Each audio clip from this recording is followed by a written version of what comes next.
सरदार इरफान साहब का जो मंशूर भी बता दिया है, हल्के की और जो बाकी जो काम है वो इंशाल्लाह ताला आप देखें वो भी हमारे एमएलए जो है उन्होंने हमारे साथ हलफ किया है कि हम जीतने के बाद इंशाल्लाह ताला डबल रोड भी बनाएंगे, हम नादरा ऑफिस भी लेके आएंगे, हम पासपोर्ट ऑफिस भी देंगे फरुखाबाद सिटी के अंदर, हम 1122 भी लेके आएंगे, हम 20 बिस्तर का हॉस्पिटल भी लेके अच्छा आएंगे। मिर्जा साहब, जो आजाद जराए हैं जो कि इस हल्के के बारे में प्रिडिक्ट कर रहे हैं कि आने वाला जो इलेक्शन है वहां पर खुर्रम मुनव्वर मान साहब की जो पोजीशन है वो मजबूत है, इसके हवाले से आप बतौर पॉलिटिकल वर्कर आप क्या कहना चाहेंगे?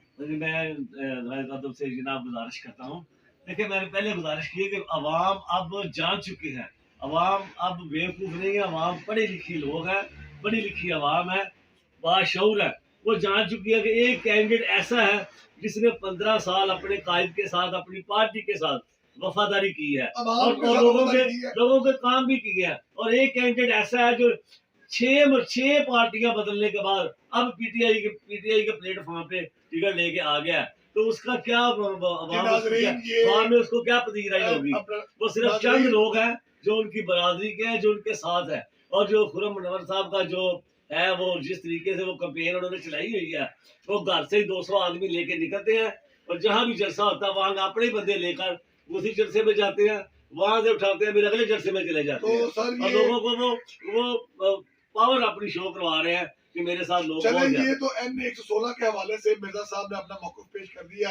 अब सप्लीमेंट्री जो हमारा हल्का है NAPP 143, उसमें आप समझते हैं जी कि इश्तियाक डोगर साहब जो कि पाकिस्तान मुस्लिम लीग नून के कैंडिडेट हैं और खान शेर अकबर खान साहब जो कि पाकिस्तान तहरीक इंसाफ के कैंडिडेट हैं, यूसुफ मान साहब जो कि तहरीक 90 के हवाले से वहां पे काम कर रहे हैं। तो आप बताएं कि इन तीनों के दरमियान जो सियासी टाकरा होना जा रहा है उसके बारे में आपने सिर्फ बताना है, सिंपल जो मैंने आपसे क्वेश्चन की है आपने वो बताना है।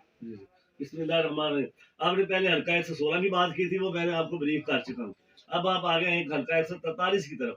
तो भाई हल्का 143 की यही पोजीशन है कि जो हमारा कैंडिडेट का मलिक इश्तियाक डोगर, वो एक अच्छा इंसान है और पूरी जिंदगी उसकी मुस्लिम लीग के साथ गुजरी है और उसके साथ वो मियाँ जवेलती साहब का खास खास दोस्त है और मियाँ जवेलती साहब ने ही उनको टिकट लाकर हमारे हल्का 143 में सिटी मुस्लिम लीग के हवाले किया है और सिटी मुस्लिम लीग और फरुखाबाद की तमाम आवाम जो है वो उनके साथ है, खड़ी है और सीसा पलाई दीवार की तरह खड़ी है और पूरी तरह से उनको सपोर्ट कर रहे हैं।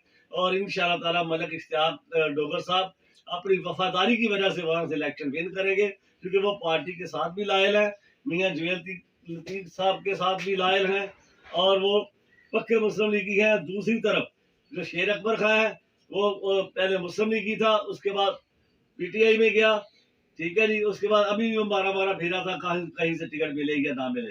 तो ये लोग, मैं बता रहा हूँ, जैसे पहले सियासी उनका कोई कैरियर नहीं है, जहां से टिकट मिलती है वो वहां चले जाते हैं। काइंडली जो सियासी टाकरा होने जा रहा है 8 फरवरी के हवाले से आप मुझे ये बताएं कि आपने मियाँ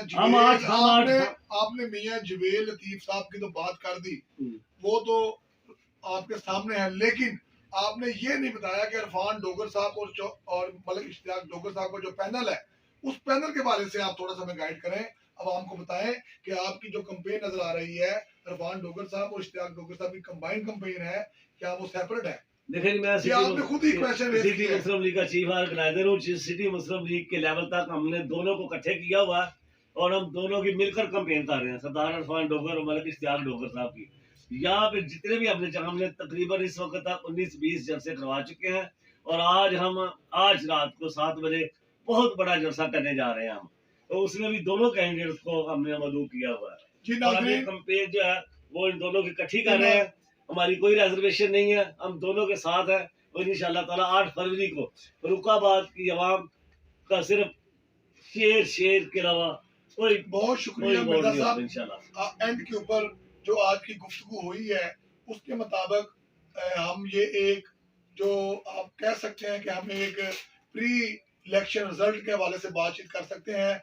तो आज की मिर्जा साहब की जो अहम सजेशन सामने आई है, इनका सर्वे सामने आया है, इनका विजन सामने आया है, तो उसमें इन्होंने ज्यादातर अपनी पार्टी की एफिलिएशन जो कि ऑर्गेनाइजर है पाकिस्तान मुस्लिम लीग नून के, तो इन्होंने कोशिश की है कि पाकिस्तान मुस्लिम लीग नून के हवाले से अपनी जो सजेशन है वो पेश करें, लेकिन ग्राउंड रियलिटी ये है कि NA 116 में एक जबरदस्त सियासी टाकरा होगा, जिसमें मैं समझता हूं जो आजादाना राय जो कायम की गई है कि वहां पर कांटेदार मुकाबला, क्या हालांकि वो पाकिस्तान मुस्लिम लीग नून का गढ़ है, लेकिन वहां पर हालिया दिनों में काफी इंप्रूवमेंट आई है और कांटेदार मुकाबले की तो की जा रही है। इसी तरह मिर्जा साहब ने PP 143 में मलिक इश्तियाक डोगर साहब और शेर अकबर साहब के हवाले से बातचीत की है, लेकिन तहरीक लब्बैक पाकिस्तान जिसने लास्ट इलेक्शन के ऊपर 17,000 वोट लिए थे, उनकी बाबत मिर्जा साहब ने किसी भी किस्म का कोई ख्याल का इजहार नहीं किया।